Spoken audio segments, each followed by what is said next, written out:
Estamos aqui hoje para a nossa aula de estudo de caso e o nosso objetivo é abordar o estudo de caso para a banca FCC, para que eu possa te ajudar a entender melhor o que está lá no seu edital e para que você possa entender como a banca cobra o estudo de caso, o que ela espera de você em relação a esse modelo de discursiva. Porque, como você sabe, nós temos dois modelos de discursiva: a redação dissertativa argumentativa e o estudo de caso. Eu só me corrigi, dois modelos não, existem outros, quando você precisa fazer peça, parecer, temos outros modelos, mas esses dois são os mais comuns. Porque quando a gente vai para peça, parecer, isso é muito próprio para determinados cargos da área jurídica. Agora, o estudo de caso e redação dissertativa argumentativa são mais frequentes, estão presentes em muito mais provas. E é o que acontece com este querido estudo de caso, que nós vamos entender hoje, e também vamos avaliar o seu edital, o que está previsto nele, o que a banca quer, como que você vai entender esta prova, tudo bem? Então vem comigo. Primeira coisa aqui é você entender que o estudo de caso é uma avaliação prática em que você vai analisar uma situação-problema, uma situação ou um problema específico. Uma situação-problema também, né? A gente tem ali uma questão que vai abordar uma polêmica, que vai abordar um determinado caso e você vai precisar apresentar as soluções. É muito comum que a banca traga, no seu caso, TRT, a banca traga uma questão que envolve o direito do trabalho e você vai precisar aplicar a norma jurídica àquela situação. Então, a banca vai fazer questões, se aquilo é possível, como aquilo pode ser resolvido, se existe previsão legal, e você vai respondendo os itens A, B, C no seu corpo do texto. Tudo bem? O estudo de caso pode envolver diferentes tipos de situações, como um cenário de gestão, questões jurídicas, administrativas, políticas públicas ou até problemas técnicos.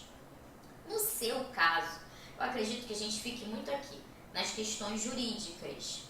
Por quê? Porque nós estamos falando de um cargo em que você precisa ter determinado conhecimento e a banca quer avaliar isso para saber se você tem realmente habilidade, competência técnica para desempenhar aquela função. Então, o estudo de caso ele é uma preocupação, digamos assim, né, da banca examinadora para entender o nível de conhecimento daquele candidato. Por isso que a gente vê estudo de caso, geralmente, para os cargos que exigem nível superior e ele acaba sendo até específico, nível superior que exige formação em...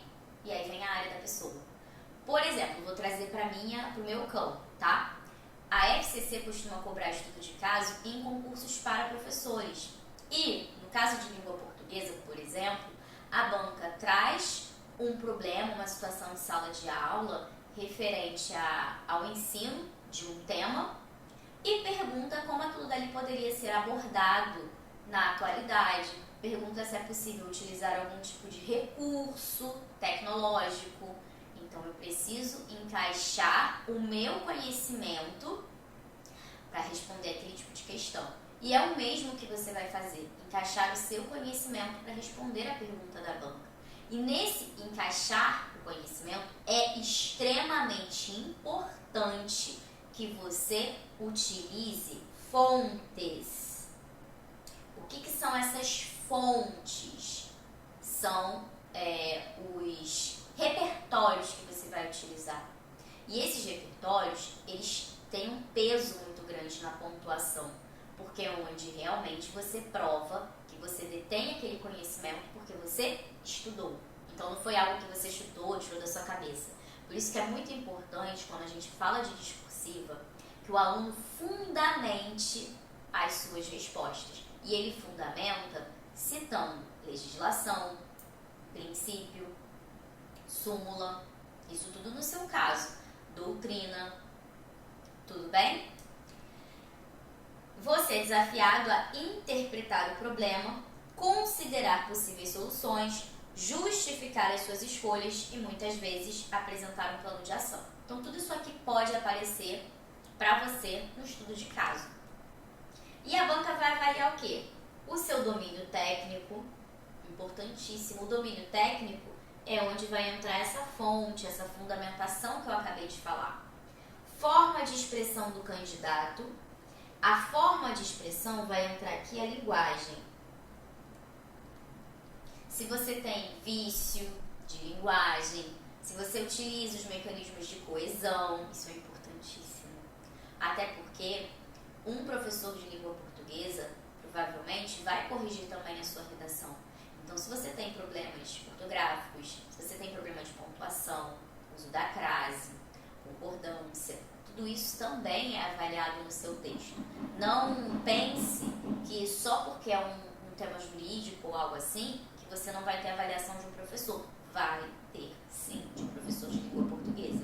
Ainda mais a FCC, que é uma banca bem criteriosa em relação a isso, tá? Como você lidaria com o problema de forma prática e os aspectos textuais. Também entra aqui nessa parte da linguagem. Para quê? Para ver se você não vai utilizar gírias, expressões coloquiais. Pensa, você está fazendo prova para um cargo jurídico, um cargo importante. Você tem de ter uma linguagem apropriada, você tem de se valer da norma padrão para responder aquela questão. Então, a banca não quer encontrar ali expressões idiomáticas, por exemplo. Nos aspectos textuais, por que eu vou focar nisso aqui? É óbvio que é o meu campo de conhecimento. Então, não vou avaliar a parte do direito do trabalho, direito constitucional, não. O que eu vou avaliar aqui com vocês hoje, vou mostrar como fazer, é a parte textual. É a construção do tópico frasal, o uso dos mecanismos de coesão. Hoje a gente vai perceber isso. Métodos argumentativos, são as coisas que a gente vai trabalhar nos nossos 2 encontros. Nos aspectos textuais, você vai utilizar a norma padrão, você vai evitar verbos na primeira pessoa do discurso. Por mais que a banca esteja ali pedindo a sua opinião, se você concorda ou não concorda, você ainda assim vai ser impessoal. E o que eu quero dizer com isso? Você não vai utilizar um eu acho na sua prova. Como que eu digo então, professora? Eu acho que o problema está relacionado à aplicação da norma constitucional. Tipo, eu acho. Nota-se que o problema está associado à não aplicação da norma constitucional. Respondeu. Tira sempre a primeira pessoa e impessoaliza o seu discurso. Como que você impessoaliza? Nota-se, percebe-se, utilize a terceira pessoa. O problema é, e você discorre sobre o problema, não se coloque dentro do texto, tudo bem? Por mais que a banca esteja pedindo para você trazer o seu pensamento sobre o caso, você não vai se colocar ali. Evitar as expressões coloquiais, como eu acabei de dizer. Evitar gírias, isso aqui é fundamental, mas eu tenho certeza de que você aí do outro lado já sabe disso. E você vai sim usar os repertórios e os conectivos. Isso aqui é essencial, tá? Essencial. Agora, eu trouxe aqui o seu edital. Até esqueci de botar aqui.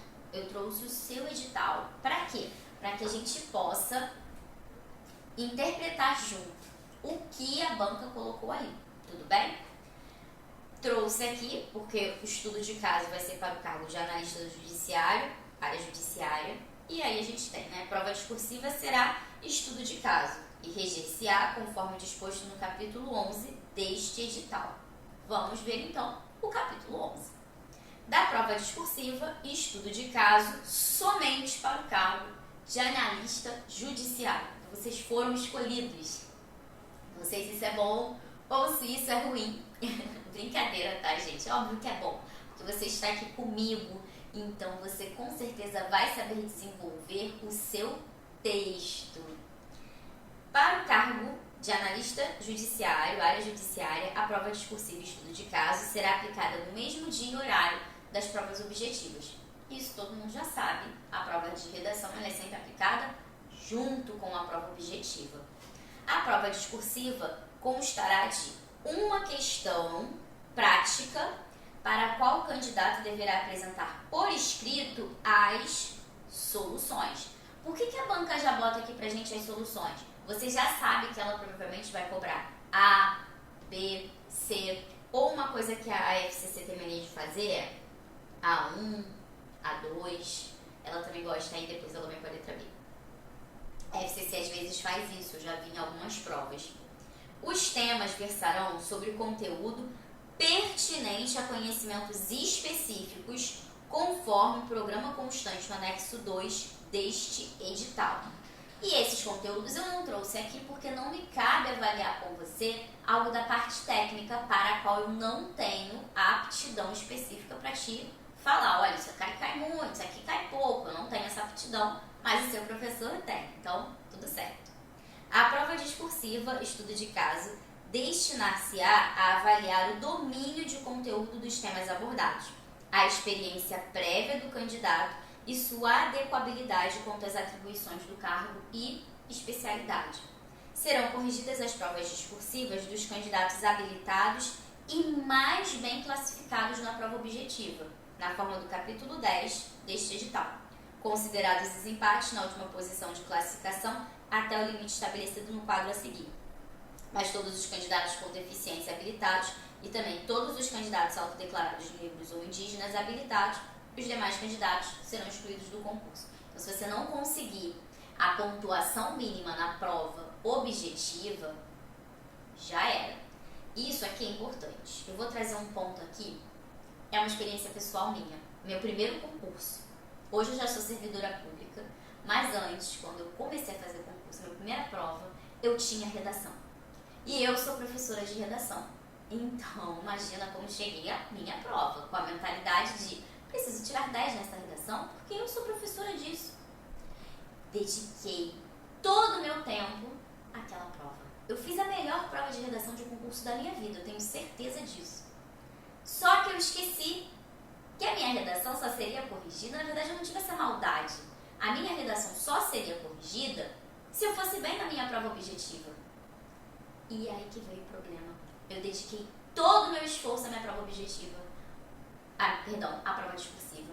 E adivinha só, quando eu cheguei à prova discursiva, objetiva. Quando eu cheguei à prova objetiva, depois de ter feito a minha redação, eu estava cansada.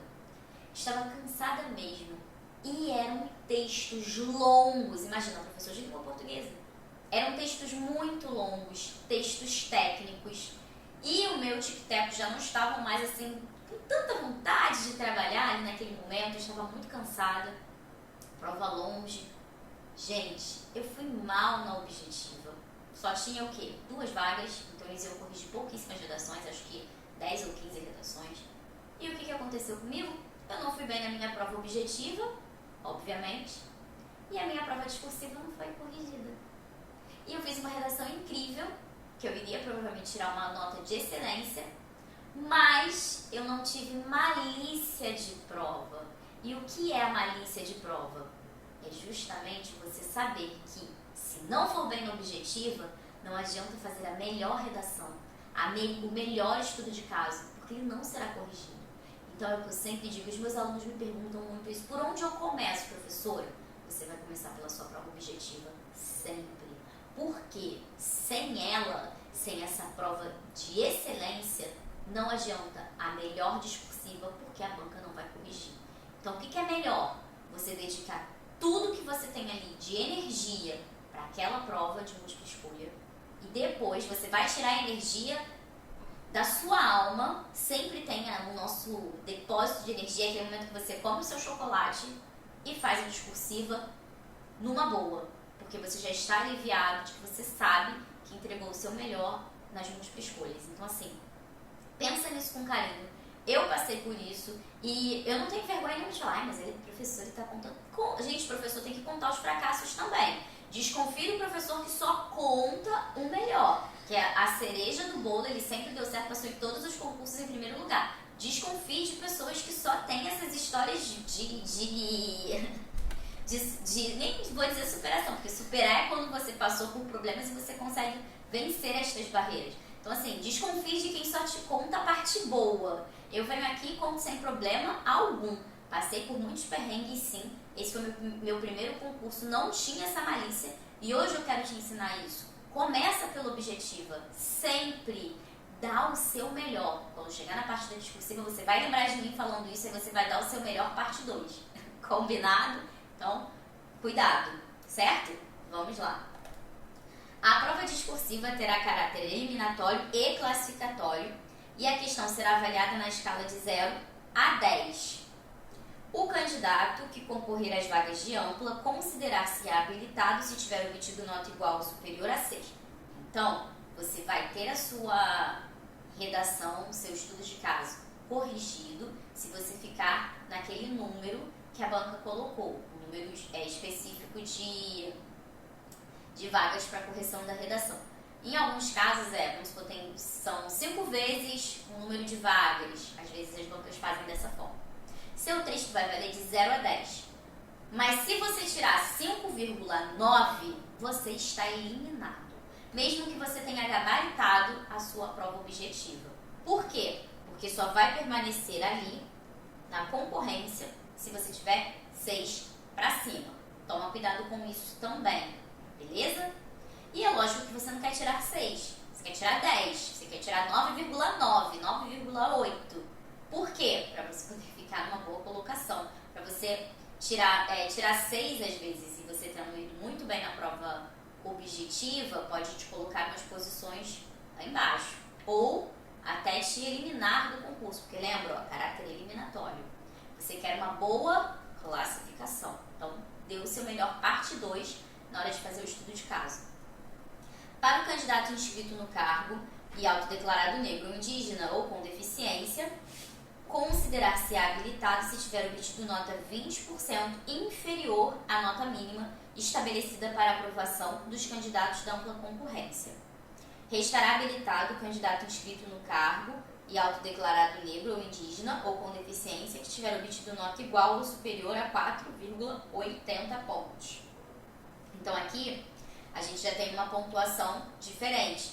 Para quem estiver concorrendo nessa modalidade, a pontuação mínima será de 4,80.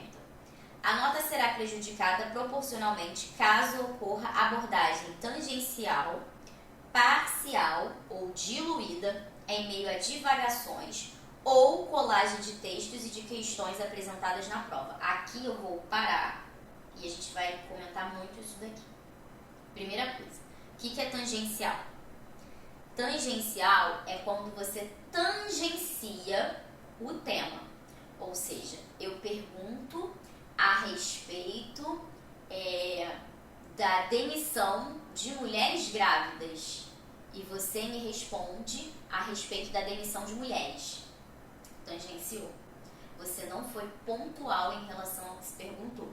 Por quê? Demissão de mulheres grávidas, não demissão de mulheres. Então você tangenciou o tema.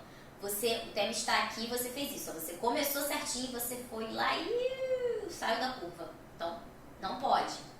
Parcial. Você responde parcialmente a pergunta. Então você vai dizer que realmente não se pode demitir a mulher grávida e vai citar a lei, mas não vai concluir a sua ideia. Você vai parar ali no meio, sem trazer, por exemplo, a solução que a banca queria que você trouxesse. Então você responde, mas não responde de forma completa.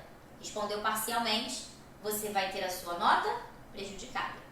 Ou diluída em meio a divagações. Aí você vai falar sobre este problema e você foge totalmente do que a banca queria, desenvolvendo, por exemplo, uma argumentação que acaba desembocando nos motivos que fazem as mulheres receberem menos do que os homens e, caraca, você estragou o seu texto. Perdoe-me por utilizar a expressão caraca, porque é informal. Você acabou com o seu texto. Você fugiu totalmente do que a banca queria e acabou divagando. Outro ponto, e aqui, por favor, não faz isso não. Às vezes o aluno ele quer ser esperto. O problema é que meu avô dizia uma coisa que eu levo pra minha vida também. Esperto demais se atrapalha. Não sei se isso existe para todo mundo, se era só meu avô que falava, não sei. O esperto demais se atrapalha. Aquele aluno que não, porque a professora disse que eu tenho que colocar a fundamentação. Vou procurar lá na minha prova algum doutrinador e vou colocar no meu texto. Ninguém vai saber. Aí você vai lá, copia uma citação da sua prova objetiva e bota na sua redação. Aí sua nota vem baixa e você vai lembrar de mim falando isso aqui pra você. Colagem de textos e de questões apresentadas na prova, o que vai acontecer? Sua nota vai ser prejudicada. É sério, ela não acha que ninguém vai perceber se ele fizer isso. Mas vai, porque a banca que corrige a sua redação recebe um treinamento. E ela recebe um treinamento justamente falando o que pode e o que não pode ter na prova.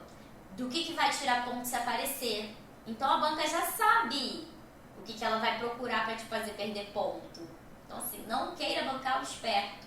Por favor, não tire a sua fundamentação de textos da prova. Pergunta que eu recebo muito, mas professora, na minha prova caiu o artigo 5º da Constituição e na minha resposta eu preciso citar o artigo 5º. Tudo bem, é lógico que você vai citar, é lógico que você vai mencionar súmulas que apareceram na sua prova. Normal.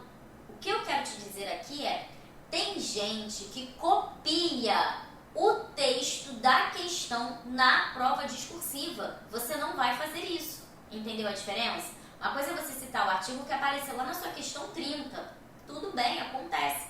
Outra coisa é você copiar o texto da questão 30, porque ela traz a citação de um autor, e botar lá no seu estudo de caso. Ou então na questão 30 apareceu ipsiliteris o artigo 55 da CLT. Você vai lá, copia letra por letra do artigo 55 da CLT. Faz uma paráfrase, pelo menos, escreve com as suas palavras o que diz o artigo, sabe? É isso que eu quero te dizer aqui, para você não correr o risco de ter a sua nota prejudicada porque você quis ser esperto, tá bom? Na aferição do critério de correção gramatical, a minha área, tá aqui, por ocasião da avaliação do desempenho da prova, a que se refere este capítulo, deverão os candidatos valer-se das normas ortográficas em vigor, implementadas pelo Decreto Presidencial de 2008 e alterada pelo Decreto de 2012. O que eu quero te dizer aqui, acordo ortográfico. O pessoal, até hoje, o negócio é de 2012, e até hoje as pessoas falam um novo acordo. Já não é mais novo, né, minha galera? Não é mesmo. Então, normas ortográficas. O que significa isso aqui? Você vai se valer da linguagem formal. Por favor. Linguagem formal. Sem gíria, sem expressão coloquial. Beleza? Tudo certinho. Será atribuída nota 0 à prova discursiva estudo de caso nos seguintes casos. Fugir ao tema proposto. Então a banca perguntou A, você respondeu Y. Apresentar texto sob forma não articulada verbalmente, apenas com desenhos, números e palavras soltas ou em versos. Vou parar aqui. Desenho, número e palavra solta, você não vai fazer. Verso eu também sei que não. Só que às vezes as bancas, nem estou dizendo que é o caso da FCC, mas você pode encontrar isso em outro concurso. Coloca lá, texto em prosa. A banca quer isso aqui. Texto em prosa. O aluno lê prosa e pensa que prosa é poesia. Prosa, vou ter que fazer um poema aqui na minha prova. Não, né? Prosa é o texto com divisões em parágrafos. É o texto com divisões em parágrafos. E verso? Verso é o texto, é o poema. Ele tem divisão em estrofes e versos. Isso aqui é o poema. Então, só não confunda. Texto em prosa é o que você faz nas provas discursivas. É o texto que tem divisão em parágrafo. Texto em verso é o poema. Você vai fazer divisão em estrofes e cada estrofe tem ali os seus versos. Não confunda as duas coisas. Na FCC isso não vai acontecer. Mas, por exemplo, se você for do Rio de Janeiro e você for fazer um concurso que a banca organizadora é a CEP-UERJ, é a banca da Universidade Estadual do Rio de Janeiro, do Estado do Rio de Janeiro. A UERJ, ela gosta de colocar isso no enunciado. escreva um texto em prosa.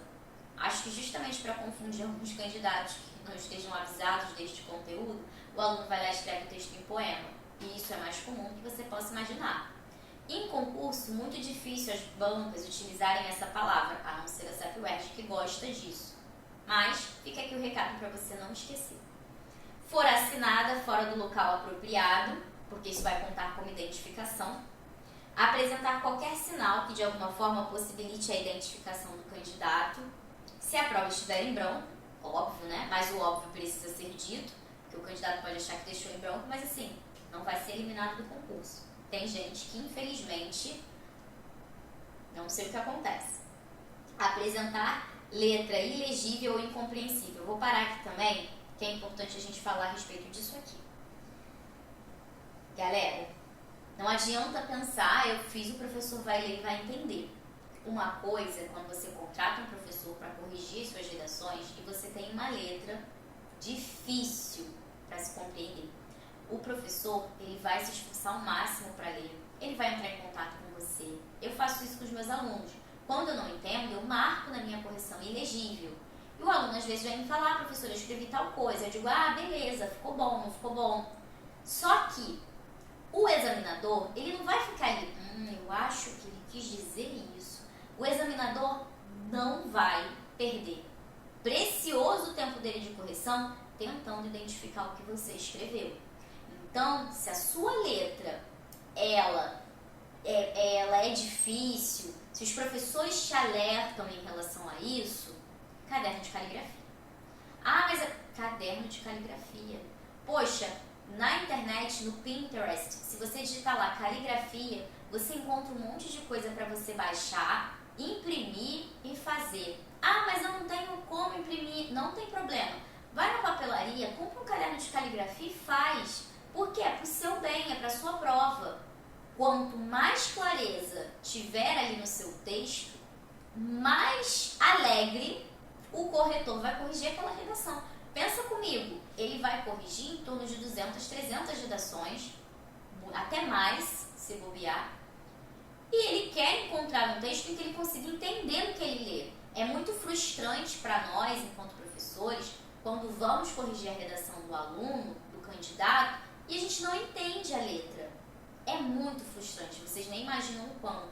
Só que a gente não tem tempo, enquanto corretor, para ficar, corretor de prova, de banca, tá, gente? Para ficar ali entendendo aquela palavra.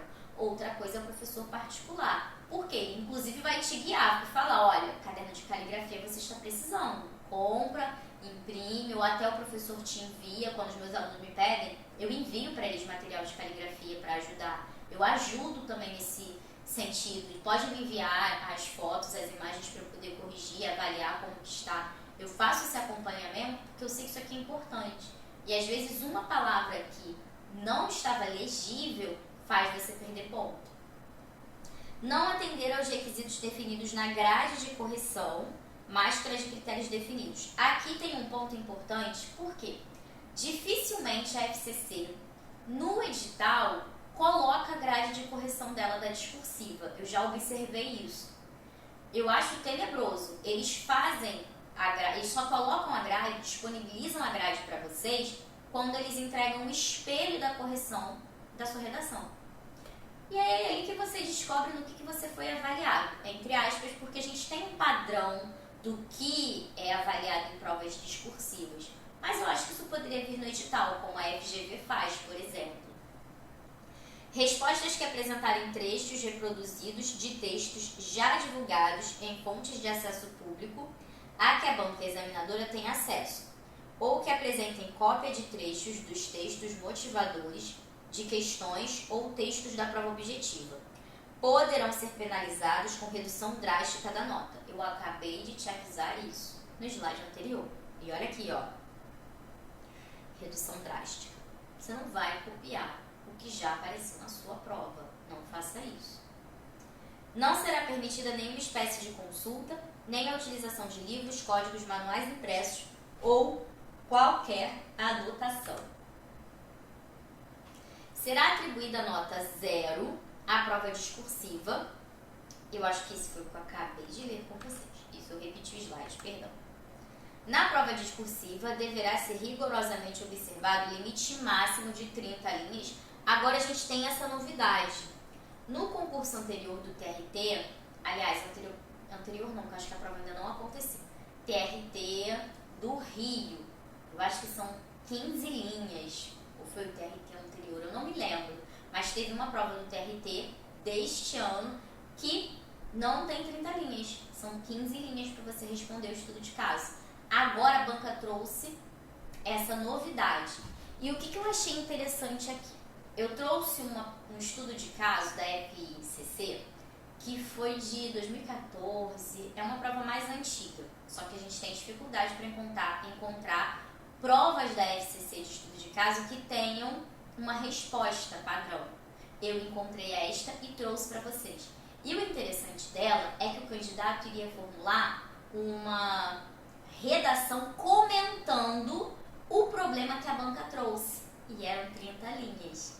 Eu achei legal porque é um estudo de caso, não é uma redação dissertativa argumentativa, em que você vai comentar, à luz do direito, a situação, o problema que a banca trouxe. Então ela não colocou itens A, B, C, não. Ela botou para você comentar, dissertar sobre aquele problema e você vai precisar citar a legislação. Eu achei bem interessante e como a gente está vendo aqui 30 linhas para esta prova, pode aparecer algo deste tipo, sem que a banca traga itens. É uma possibilidade. A folha para rascunho no caderno de provas é de preenchimento facultativo. Em hipótese alguma, o rascunho elaborado pelo candidato será considerado na correção da prova. Eventuais marcações nos enunciados das questões que não excedam as palavras sublinhadas ou circuladas não trarão prejuízo à correção da prova. A grade de correção de critérios contendo a abordagem e requisitos das respostas definidas pela banca, as respostas apresentadas pelo candidato e a pontuação obtida pelo candidato serão divulgadas por ocasião da vista de prova discursiva. Então, só quando a banca liberar... Só quando a banca liberar é que a gente vai ter acesso aos critérios de correção e abre a margem para que você possa recorrer também. O candidato não habilitado na prova discursiva será excluído do concurso. Da publicação do resultado constarão apenas os candidatos habilitados. Olha o que eu trouxe aqui para você. Esse foi um estudo de caso que eu encontrei, que eu consegui, de uma prova discursiva para professor de geografia. Por que eu trouxe? Porque eu queria te mostrar como a banca colocou os itens e o principal, eu queria te mostrar a grade de correção. Por isso que eu trouxe. Eu sei que a de geografia não tem nada a ver com o seu caso, mas você vai entender aqui o critério de correção que a banca usou para essa prova. Então aqui está a prova, esse é o espelho da banca, né? O critério para a correção deste estudo de caso. E perceba aqui, eu vou ler com vocês para poder situar em relação aqui a algumas perguntas que a banca fez. Eu não vou ler tudo, ok? Vou passar para cá, para o finalzinho. Os primeiros estudos do potencial energético do Rio denotam, em sintonia com o espírito do milagre econômico, os dirigentes do setor elétrico se sentiam motivados a acelerar seus projetos e principalmente aqueles considerados de baixo custo de investimento. O discurso deste era nacionalista, pró-ecologia. A banca trouxe aqui uma citação, por isso que ela colocou até em itálico, a respeito, ó, tá aqui, de onde a fonte, a respeito do problema que ela quer tratar. E ela vem com as perguntas. Primeiro, a localização da UEB Belo Monte. Em qual unidade da federação está localizada? Em qual domínio está localizada? Qual tipo de clima? Qual rio está a UEB Belo Monte? Percebe que na letra A ela trouxe 4 itens. O candidato, na hora de responder isso aqui, o que ele poderia fazer? No primeiro parágrafo do texto, ele iria responder todos esses itens aqui. Então, o HE de Belo Monte está localizada na unidade da federação tal, com o domínio morfoclimático localizado no lugar tal e um tipo de clima X. próximo ao rio, tananã. E assim você faz um primeiro parágrafo respondendo todos os itens que compreendem a letra A. Depois, você vai fazer um parágrafo com todos os itens que correspondem à letra B. Então, primeiro parágrafo, segundo parágrafo. Cite 2 impactos ambientais, e aí você vai colocar quais os impactos ambientais que envolvem a construção dessa UHE de Belo Monte. É usina, não é? Deixa eu ver. Também não entendo, gente, de geografia, mas a gente vai com o que a gente encontra do que as bancas, isso mesmo, assim, do que as bancas disponibilizam pra gente. O importante é trazer aqui o conteúdo pra vocês. Mas calma que tem jurídico também. É porque isso aqui é de 2025, tá? É bem fresquinho, acabou de sair o resultado dessa prova aqui. 2 impactos ambientais. E aí você vai falar os impactos na construção da usina de Belo Monte são. E depois, e os impactos sociais são. Respondi o meu segundo parágrafo. Agora eu venho para o terceiro, que é a letra C. No contexto das mudanças climáticas, em 2024, houve momentos em que, das 18 turbinas da UHE Belo Monte, apenas 2 trabalharam. Nesse sentido, proponha e justifique uma fonte de energia para a região adequada a esse contexto. E aqui veio um problema, olha a situação problema aqui que a gente falou. Um problema, e o aluno vai precisar fazer o quê? Propor e justificar a escolha da fonte de energia suplementar. Como que isso poderia se aplicar a você? Propor e justificar por que a aplicação de determinada legislação para o caso específico. A gente vai ver já envolvendo o direito trabalhista. Isso aqui é para eu te mostrar a grade de correção da banca. Olha como que foi, olha o que a banca determinou de correção e de pontuação para cada um desses itens, A, B e C. Lembrando que o que você não pode esquecer se a banca decidir construir algo assim. Já que a gente tem 30 linhas, precisamos pensar em todas as possibilidades. Se a banca colocar um esquema desses, você precisa responder letra por letra. Não esquece. E seja bem objetivo na hora de você responder. Então, começando. Inicia o tópico frasal desse parágrafo. A localização da usina hidrelétrica de Belo Horizonte, UHE Belo Horizonte, é unidade da federação no estado Tarará. Em qual domínio? Aí você vai responder. O domínio morfoclimático está localizado. Não tenha nem medos, nesses casos, repetir algumas palavras.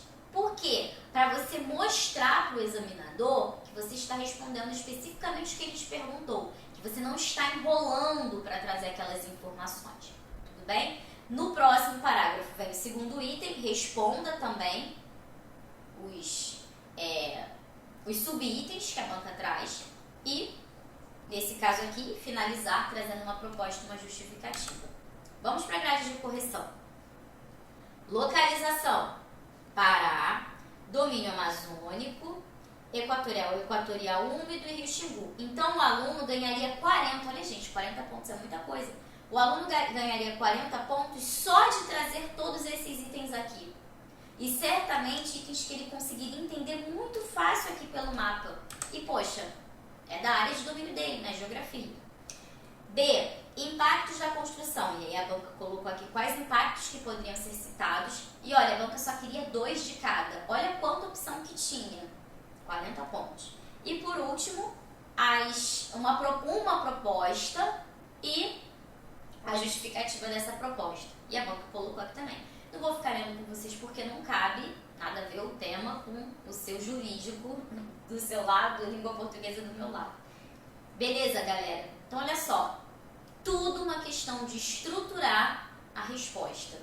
Pra quê? Não é, parece que é algo muito difícil, mas não é. Se você pensar em esquematizar por parágrafos, vai ficar muito mais fácil de você responder, muito mais fácil para que você não esqueça nenhum item e a banca vai ter facilidade para identificar também a sua resposta. Agora, o que eu trouxe para vocês?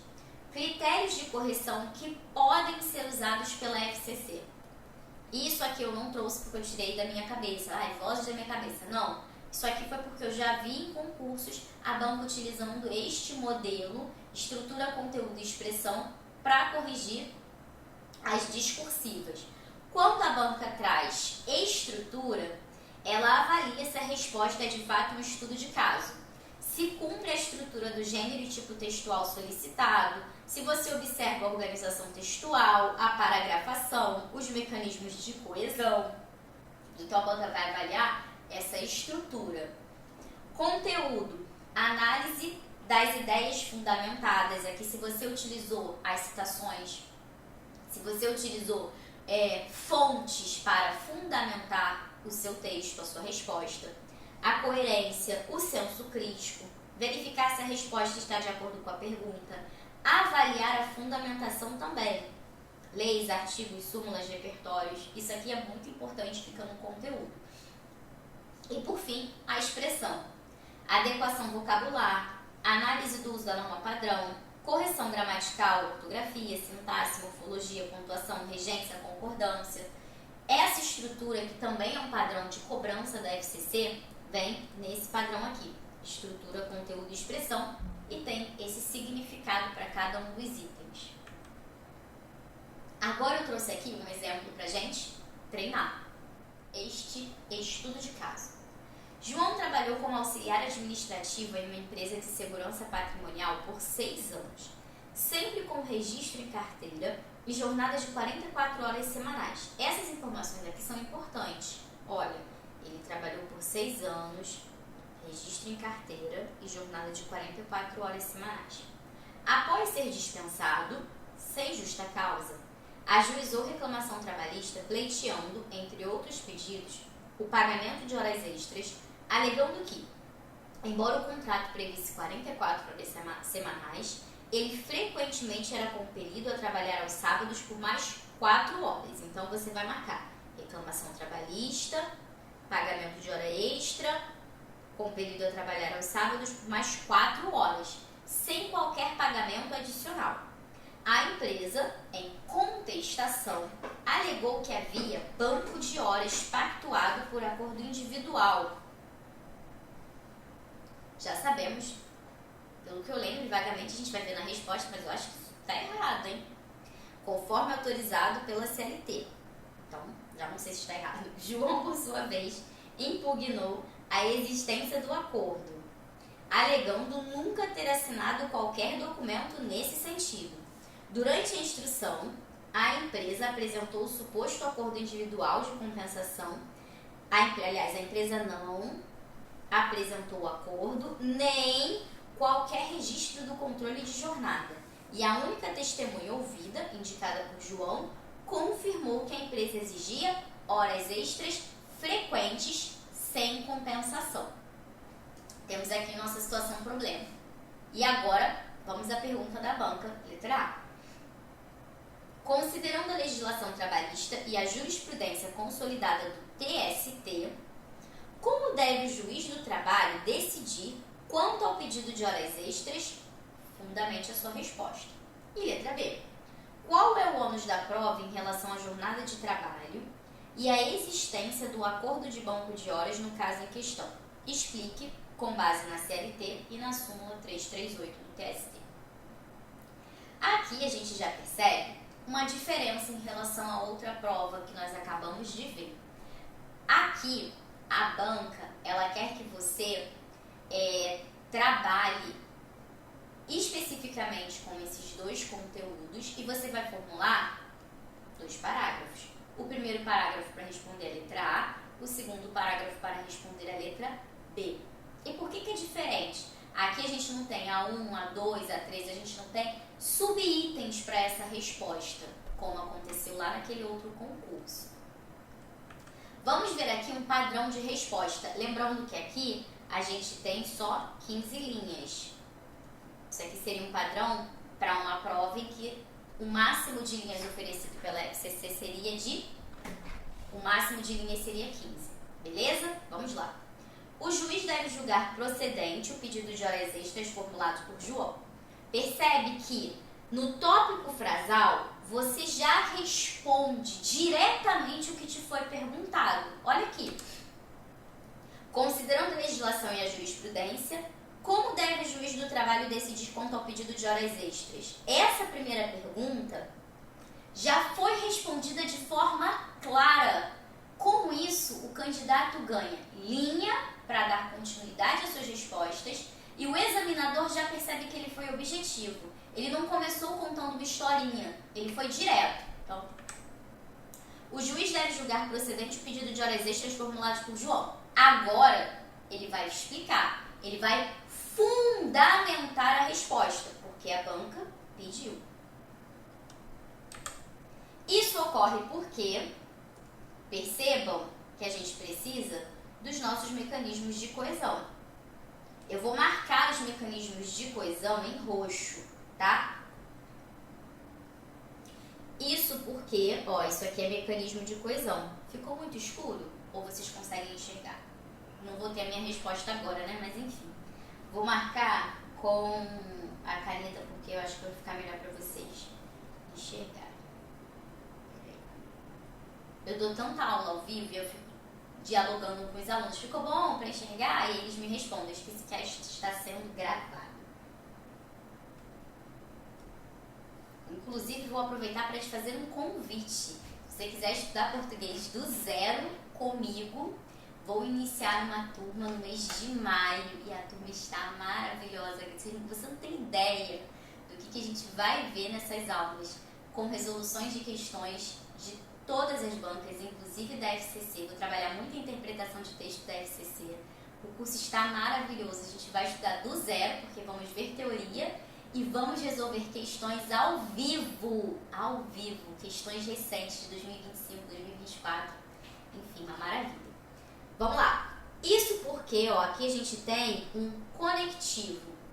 O que eu sugiro? Que você, ao invés de dizer isso porque, coloque isso ocorre porque. Para que fique mais completo, beleza? Mas não significa que isso aqui esteja ruim, não está. Está bom. Mas a minha sugestão é que você acrescente o ocorre. Isso porque a empresa, embora tenha alegado a existência de bancos de horas pactuado por acordo individual, não apresentou o referido documento nos autos. Tampouco comprovou a compensação ou pagamento das horas laboradas, além da jornada contratual. Paro aqui. Olha, excelente. O uso de conjunções aqui ficou bem bacana. Esse embora, ele tem um valor concessivo e ele encaixou perfeitamente com o que o aluno disse. Isso ocorre porque a empresa, embora tenha alegado, ele fez essa concessão para falar o que a empresa trouxe e assim ele está retomando a situação problema da banca. Isso é muito bom, porque cria um diálogo com a situação hipotética da banca e é a sua resposta. É ótimo.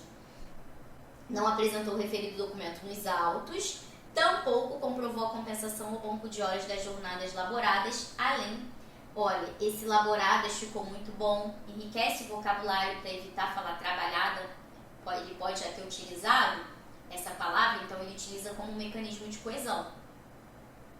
A CLT, aqui poderia ter entrado um conectivo.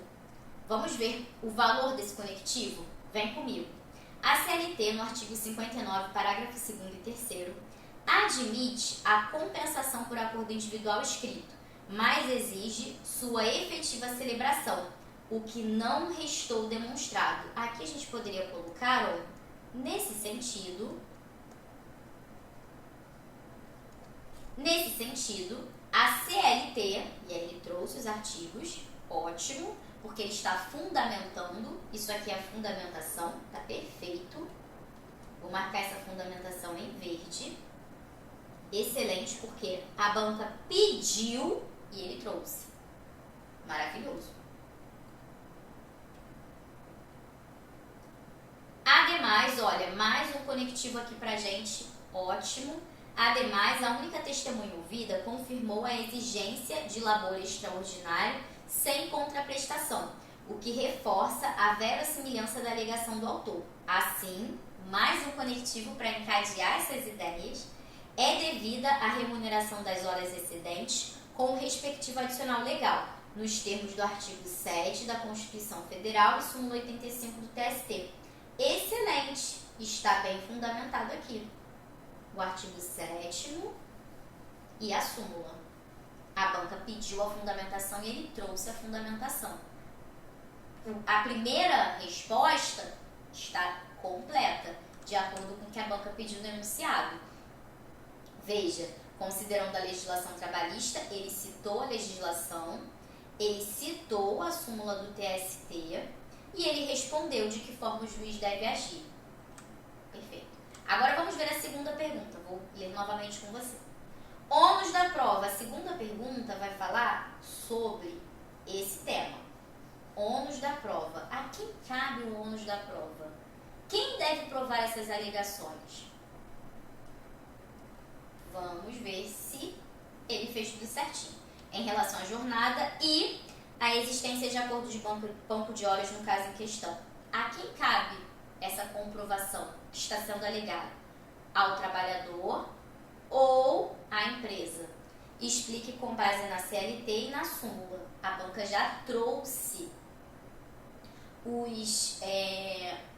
a legislação que ela quer que você cite, a legislação e a súmula. Vem comigo.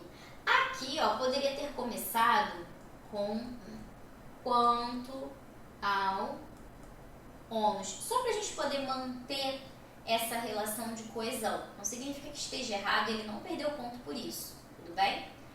O ônus da prova, ele botou um ponto aqui, tá? Quanto ao ônus da prova, a jornada de trabalho e ao controle do banco de horas incumbia a empregadora, conforme artigo 818, então ele botou, ó, temos os nossos mecanismos de coesão. Eu começaria com o quanto ao ônus, eu botaria quanto ao ônus da prova, relacionado à jornada de trabalho e ao controle do banco de horas, incumbia a empregadora. Eu botaria dessa forma, mas a dele também ficou bem legal. E vamos marcar aqui porque ele já está trazendo o dispositivo que a banca pediu. O que também é importante pra gente, ó, ele trouxe aqui.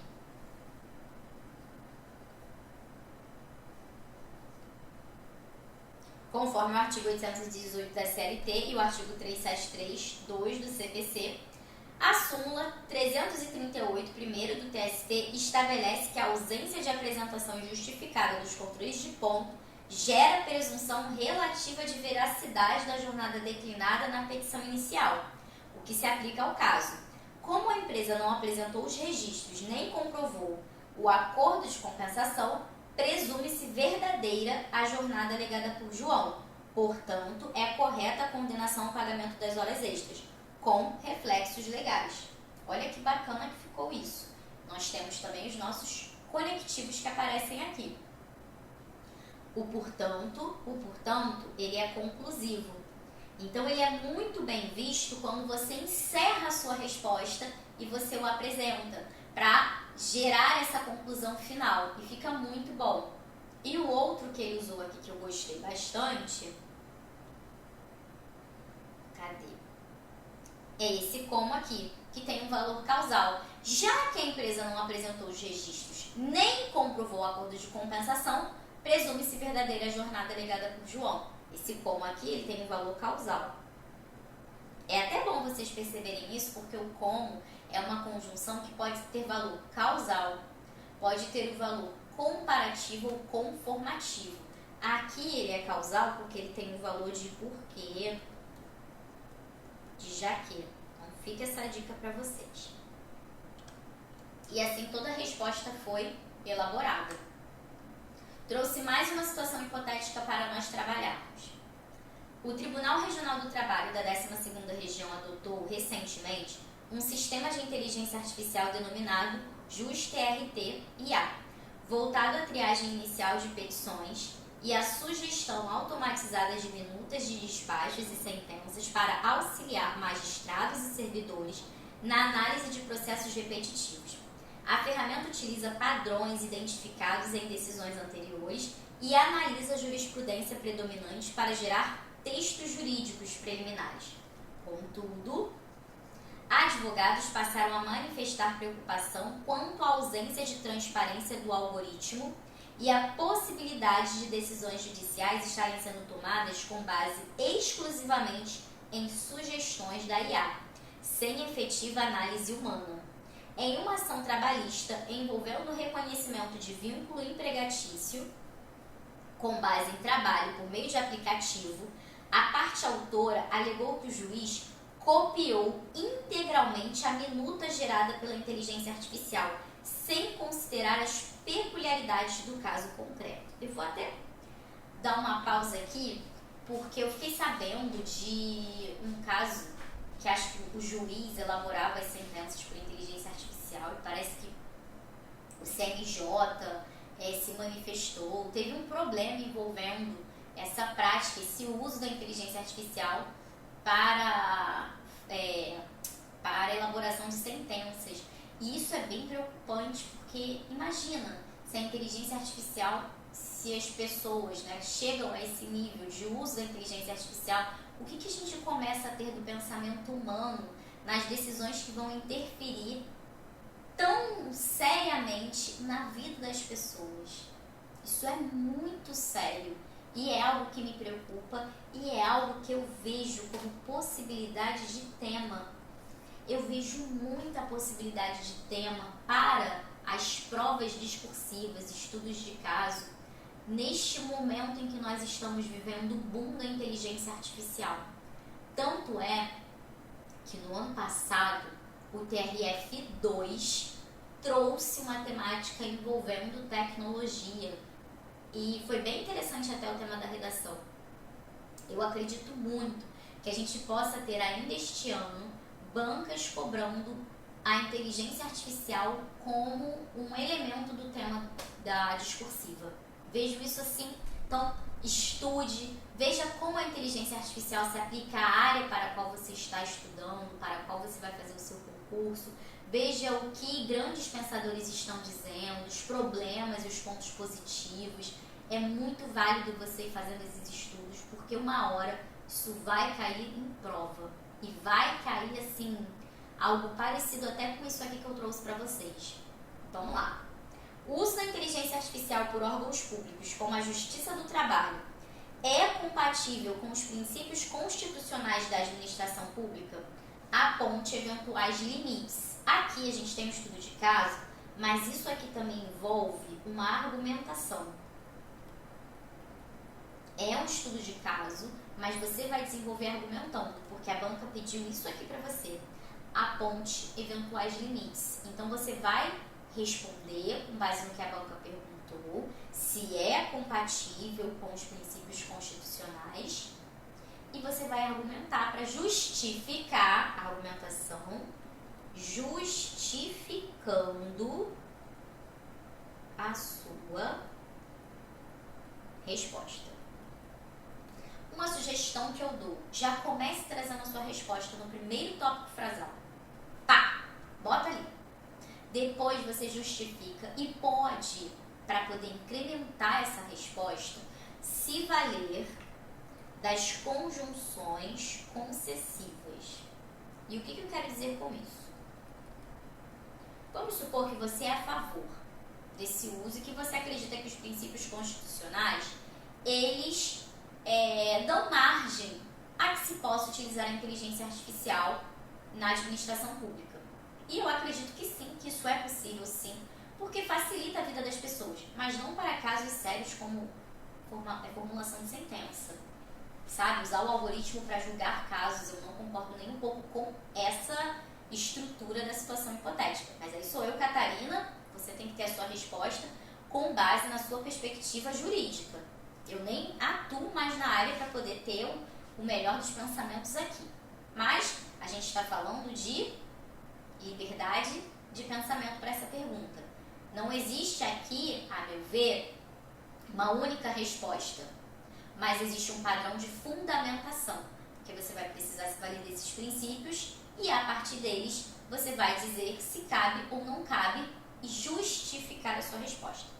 Quando eu falo das conjunções concessivas, significa que eu quero que você argumente Embora a lei não preveja especificamente essa aplicação, vírgula, é possível que se adote a tecnologia como um mecanismo para melhorar a prestação do serviço público, do serviço jurisdicional, enfim, você vai argumentar, porque é isso que a concessão faz. Ela abre uma exceção, mostra dois pontos de vista, sendo que um deles é mais fraco e o outro é mais forte. É isso que a concessão faz e por isso que quando você utiliza, você eleva o grau de argumentatividade do teu texto.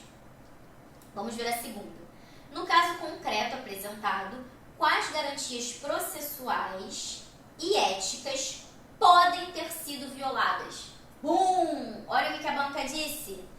Ela já falou que teve violação aqui e ela enxerga como violação. Então você já tem um caminho de possibilidade para pensar na número 1. Aqui é 2, saiu errado.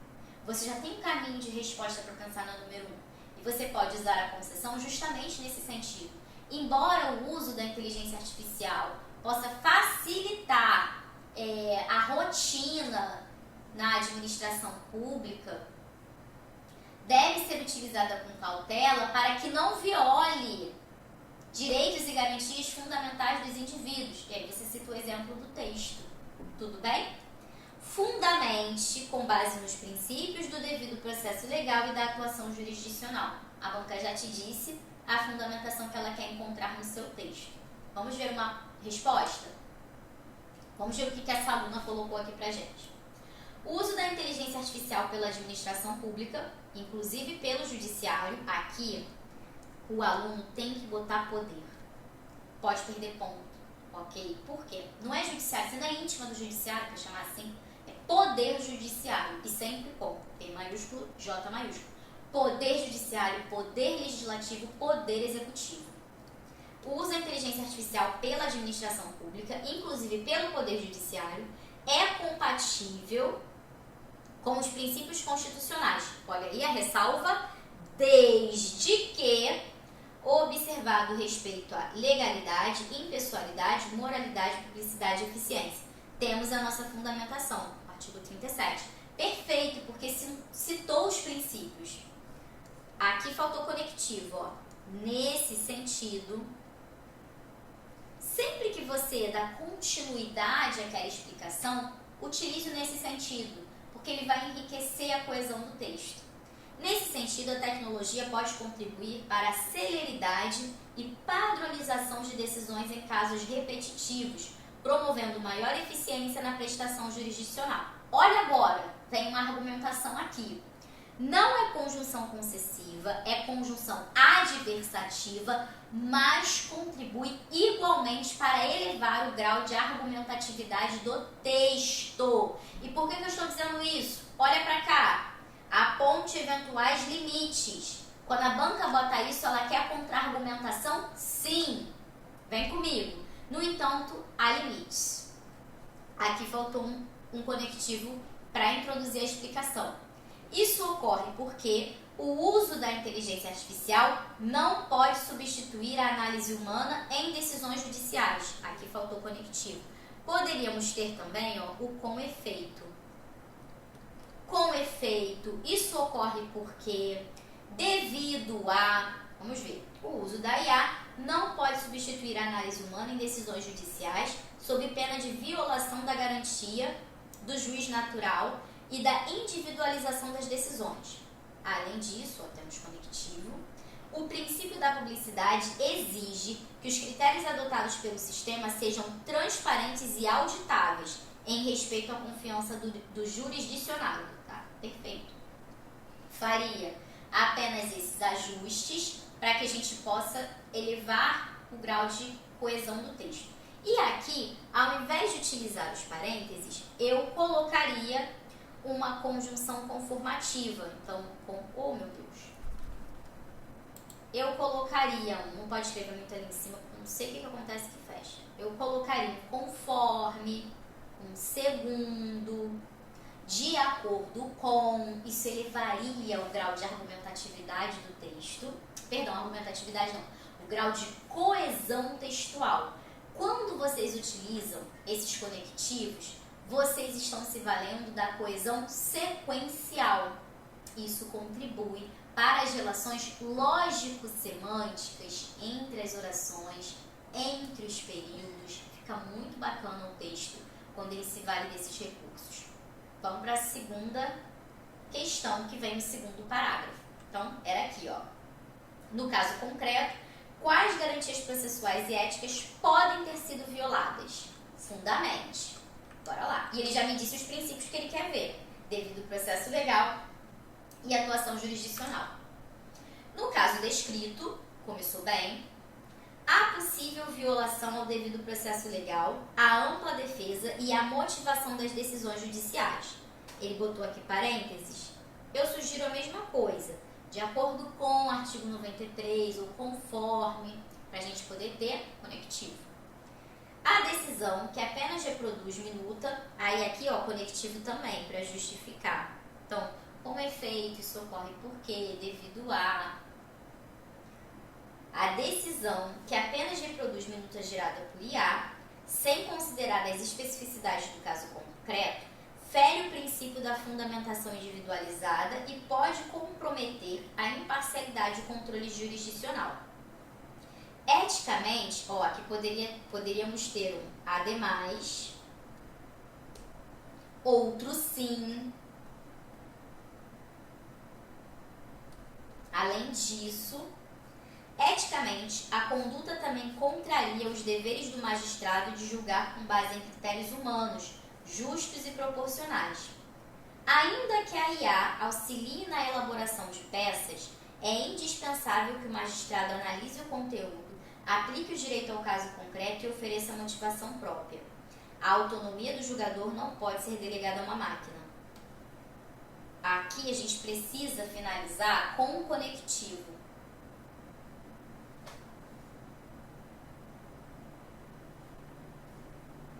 Por fim, ficaria bom a gente colocar assim, ó, por fim, ressalta-se que a autonomia do julgador não pode ser delegada a uma máquina. A falta desse conectivo aqui no final retirou um pouco do impacto que essa frase teve, que ficou muito boa. Quando a gente coloca ali uma estrutura coesiva, eleva ainda mais o potencial dessa frase para finalizar o tom crítico da resposta. Então vem comigo, olha. Por fim, ressalta-se que a autonomia do julgador não pode ser delegada a uma máquina. Quero trazer um parêntese aqui, porque ele bota muito IA. E eu quero te ensinar uma coisa, ensinar ou relembrar, enfim. Ele utiliza muito IA, e tá certo, não estou dizendo que isso aqui está errado, não. O que eu quero dizer aqui é o seguinte, ó, o uso da inteligência artificial. Ela deveria ter colocado aqui assim, IA. A gente sabe que IA é inteligência artificial, mas eu estou falando em relação à superfície do texto.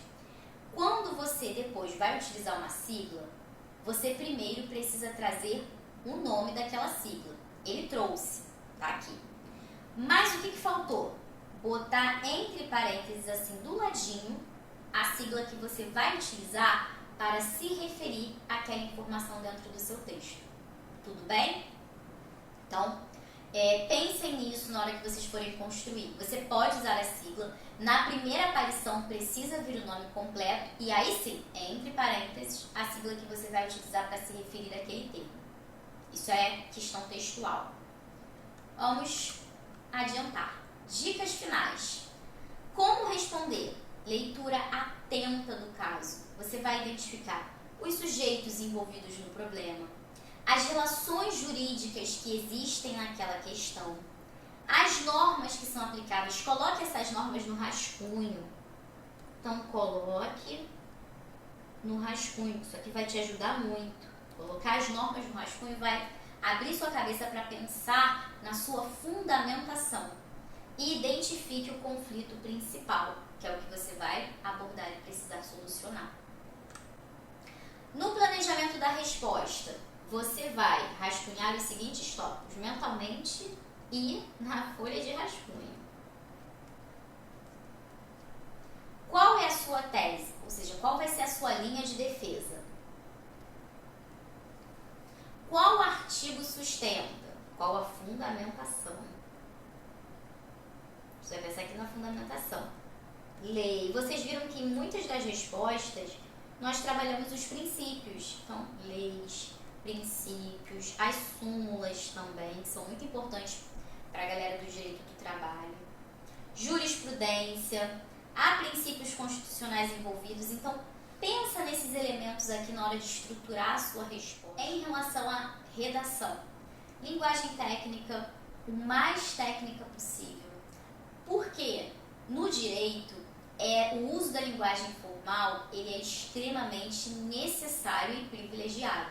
Então demonstre que você tem o domínio da linguagem. Isso vai ser bom, vai favorecer o seu texto.